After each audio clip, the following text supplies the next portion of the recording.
Hello,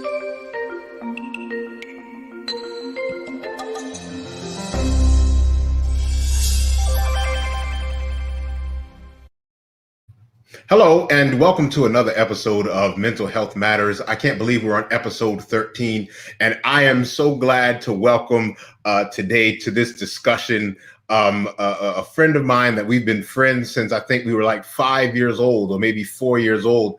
As a matter of fact, he's also my college roommate. I slept on top of him for at least I'm going to bring it in so people can see your face. I slept on top of him for at least 3 years in college.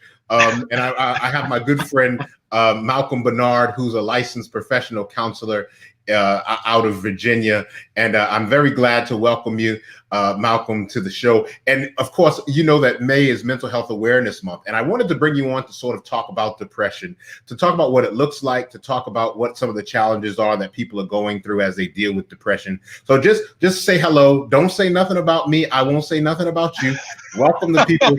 And then talk to us a little bit about what depression looks like and what some of the dangers are of dealing with depression and not dealing with it. For sure. So depression, some of the things it looks like. So something that's happening with depression is there are things happening, like, let's say, if we're like a car, there's things happening beneath the hood and none of us can see that stuff. And then that's translating to things that are more noticeable on the outside, looking at the body of the car and the way it moves and functions. So beneath the hood, what's happening is your brain is kind of like almost like I guess like a bunch of, say, foreign embassies or diplomatic embassies, and they're all trying to communicate and work together and engage. So they're sending their embassies in to make connections so that all the countries can communicate and they can keep the flow of communication open. Well, what happens with things like depression or even anxiety and other things is the communication breaks down.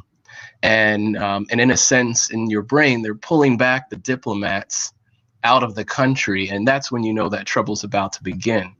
So same with your brain, it's pulling back those kind of chemicals that allow for the communication links to happen. And the more that happens, you start seeing physical and outward things. You start feeling differently, your mood begins to change, and your energy level. So for someone looking at you from the outside, they're going to see things impacting your sleep, your diet, your level of interest, and essentially what you'll notice is your appetite is off. You may go to sleep late. You may not be able to stay asleep. The things that you have typically enjoyed, if it's, playing video games, hanging out with friends, whatever, all of a sudden, some of that stuff will start to pale in terms of your interest level. Gotcha. So what are some of the dangers for people who are suffering with depression that maybe are afraid to either seek help or won't seek help, or they feel like they can sort of stay at home, pray their way out of it, not get professional help? Like, what would you say to people who are suffering with depression and may not want to seek help? So I think I sort of understand, but I think I sort of also don't understand.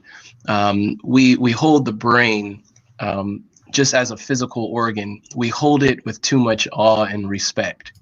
If it comes to your liver, if it comes to your kidneys, if it comes to your colon, if there's issues, if there's chemical imbalances, if there's some poor functioning, then most of us will go see a physician. We'll do things like either medication, we'll look at diet, we'll look at nutrition, and we'll say, hey, I got to heal, I got to approach this issue, I got to work on it.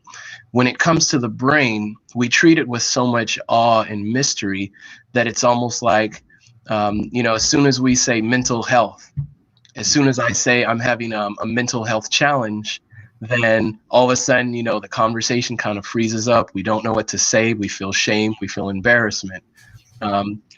So I think what I would tell people is your brain is an organ, and actually some of the same chemicals in your brain are in other parts of your body. Yeah. Like Dave, norepinephrine is also it's in your adrenal glands.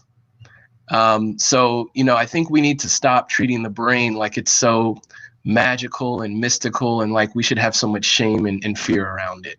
Yeah. Well, Malcolm, I want to thank you for coming on.